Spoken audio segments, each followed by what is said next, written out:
దాంట్లో చెట్టుకు ఆకులు అంటించడము, దాని రూపం ఎలా ఉంటుంది ఏంటి అనేది.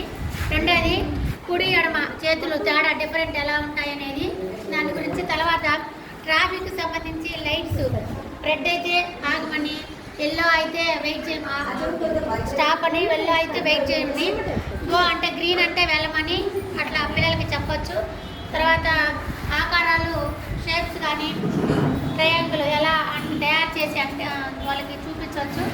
తర్వాత స్క్వేరు, తర్వాత ఫింగర్ ప్రింట్స్ అంటే పిల్లలకు కొంచెం సృజనాత్మకంగా ఉండటం కోసం చేతి వేలిముద్రలు, ద్రాక్ష పండు మీద చేతి వేలిముద్రలు వేసి అది ప్రజెంటేషన్ పిల్లలకి ఇలా వేయచ్చు, లేకపోతే వాళ్ళకి పేపర్ ఇచ్చి ఇక దాని మీద వేలిముద్రలు వేయండి అని వాళ్ళకి చెప్పచ్చు అనమాట.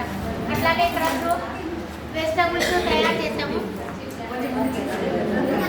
వెజిటబుల్స్ కలర్స్ గ్రీన్ అంటే కాండము గ్రీన్ కలర్, కూరగాయలు బ్రౌన్ అంటే పర్పుల్ కలర్లో ఉన్నాయి పెద్దగా చిన్నగా అని. తర్వాత మిర్చి గ్రీన్ కలర్లోను రెడ్ కలర్లోను, గుమ్మడికాయ ఎల్లో కలర్లోను, మ్యాంగో ఎల్లో కలర్లోనూ ఉంటాయి. కలర్స్ గురించి చెప్పచ్చు. మిషన్ కరెంట్ ఇప్పుడు మన అన్ని కరెంట్ కలర్లు కాబట్టి పాతకాలంలో తాటాకుతో చేసేవాళ్ళు మనం పేపర్తో చేసాము కాబట్టి విసురుకరని ఇట్లా తయారు చేసి ఉప్పుకోవచ్చు. ఎండాకాలం అయితే గాలిరానప్పుడు చెప్పచ్చు. క్యారెట్ యొక్క కారం కలర్. అట్లాగే చెట్టుకి ఏమేమి ఉంటాయి, పూలు కాయలు ఆకులు చెట్టు వేర్లు ఎలా కిందకు ఉంటాయి అని దాని గురించి పిల్లలకి సృజనాత్మకంగా వివరించి చెప్పవచ్చుగా చెప్తుందండి. పుచ్చకాయని తయారు చేసాం.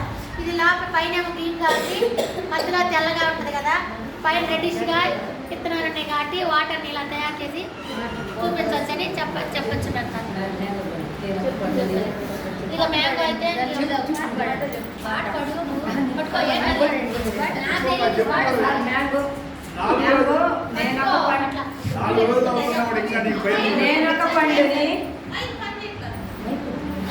నేనొక పండుని పసుపు రంగులో ఉంటాను, ఎండాకాలం వస్తాను, తీయగా ఉంటాను, ఎవరిని నేనెవరిని. గుమ్మడికాయ బరువుగా ఉంటుంది, చాలా లావుగా ఉంటుంది గుమ్మడికాయ. గుమ్మడమ్మ గుమ్మడి గుమ్మడమ్మ గుమ్మాడి, చూడ చక్కనిదమ్మ గుమ్మాడి, మొక్క వేసిందమ్మ గుమ్మాడి, పండు పూసిందమ్మ గుమ్మాడి, కాయ కాసిందమ్మ గుమ్మాడి, పండు పండిందమ్మ గుమ్మాడి, పెంచి పెట్టారమ్మ గుమ్మాడి.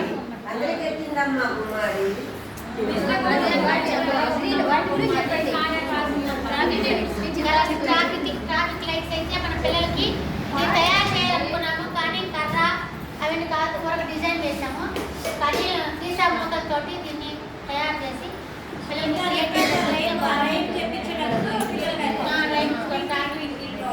Red stop red, yellow yellow, wait yellow అని, గో అంటే వెళ్ళు అని మనకి చాలా వివరించి చెప్పచ్చు.